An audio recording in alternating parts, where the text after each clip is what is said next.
Hi, this is Julius of the Financial Independence Channel, and this is another episode of Book Sharing with Julius.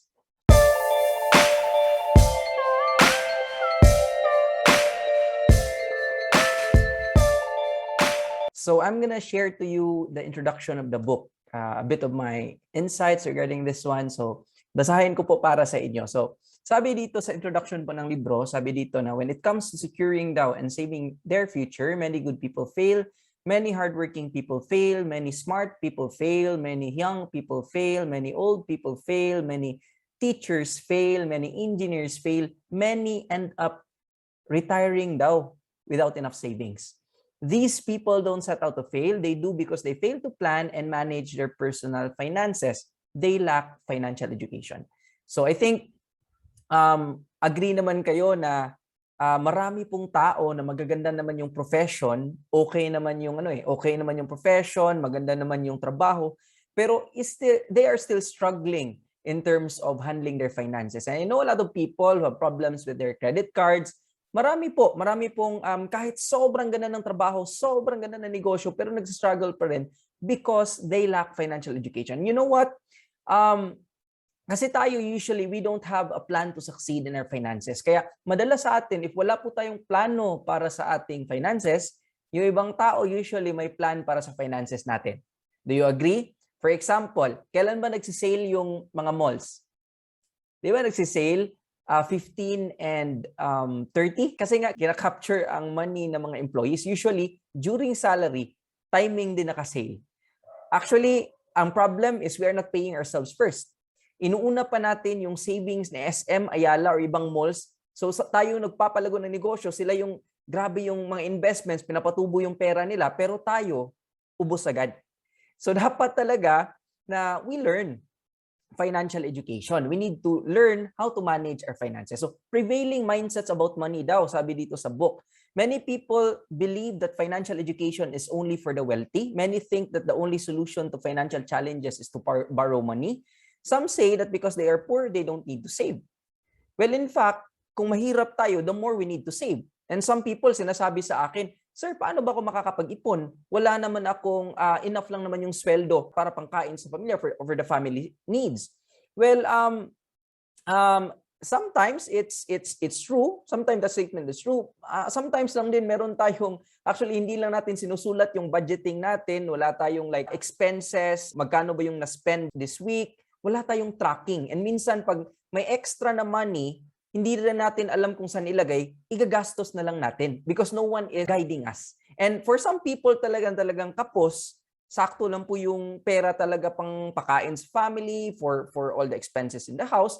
And another option is actually to build cash flow. Marami namang way for you to build cash flow. You could actually, pwede ka namang mag-online business right now. Marami ng option. Right now, if you are also, me as a financial educator here in IMG, I also earn by educating people financially. So, marami pong paraan eh. The problem with most of us, kaya pag may emergency, sa utang tayo pumupunta. Kasi nga, usually, okay, yung free time natin, your job could pay for your bills. Your job could feed your family. But how about the extra hours po? Okay? Extra hours po na wala tayong ginagawa. I mean, some of us nagrereklamo regarding sa kulang ang pera, pero ang ginagawa po is nanonood ng TV pagdating sa bahay. So hindi po tayo yung mayaman dyan. I'm not telling you that you deprive yourself from enjoying life, pero wag naman sobra. Kasi mas kailangan ng family mo ngayon extra income. It's worth the sacrifice. Kailangan po talaga nating i-increase yung cash flow natin. That's my advice. If you think that the only way for you to ang solution lang sa problema sa pera is yung pangungutang, hindi po. One of the ways to learn about savings and increasing cash flow. If hindi kaya mag-save, paano ba i-increase ang cash flow? Pataasin yung income, i-minimize yung expenses. Use your spare time. Okay? So the next po, ito, sabi din sa book na many overseas Filipino workers daw work hard for years and still end up retiring poor. OFWs are heroes who sacrifice a lot just to be able to send money and gifts to their families back home. In many cases daw po, the families take for granted just how hard it is for an OFW to earn the money they remit. The families do not know that many OFWs send balikbayan boxes filled with brand new clothes and shoes that they themselves do not have. So you also hear stories of OFWs investing in businesses for their families in the Philippines to manage. For example, providing money to set up a transportation business, like a car or a jeepney. When it is time to replace the tires for the vehicles, the business cannot pay for it. The family instead depends on the OFW to pay for the tires. Sa kanya na ang kapital, sa kanya pa rin ang gastos. So, ang ibig ko lang po sabihin, madalas sa OFWs, resibo lang po yung naiipon padala sa Philippines. And some na nandito sa Philippines, the problem is that hindi financially educated yung tumatanggap sa pera. And often, the money that is received by the family is mismanaged.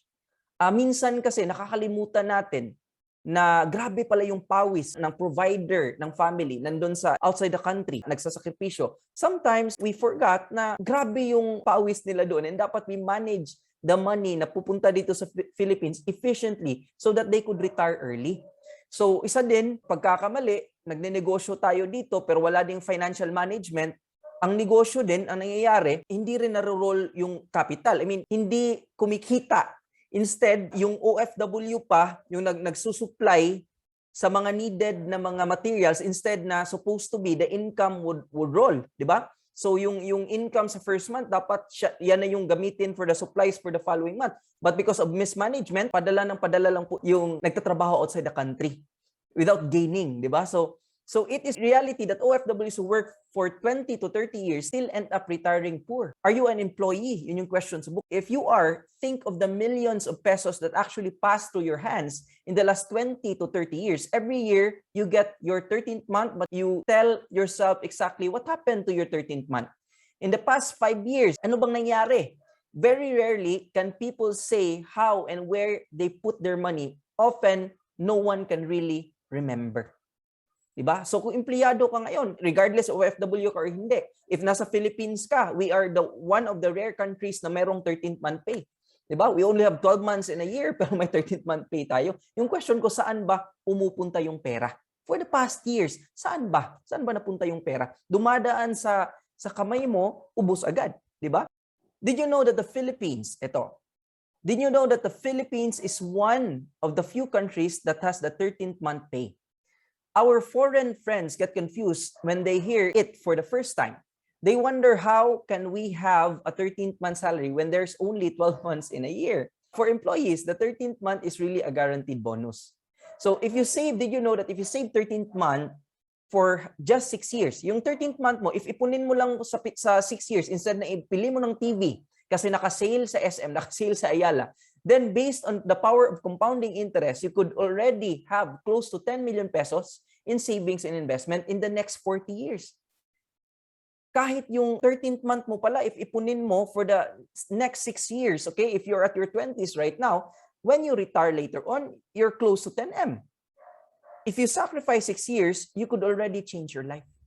Yung question ko, kaya ba natin magsakripisyo? Kasi usually, pag 13th month, may sale din. Diba? So the urgent need for financial education, lack of knowledge daw and understanding about personal finance is causing a lot of Filipinos to lose money and retire poor.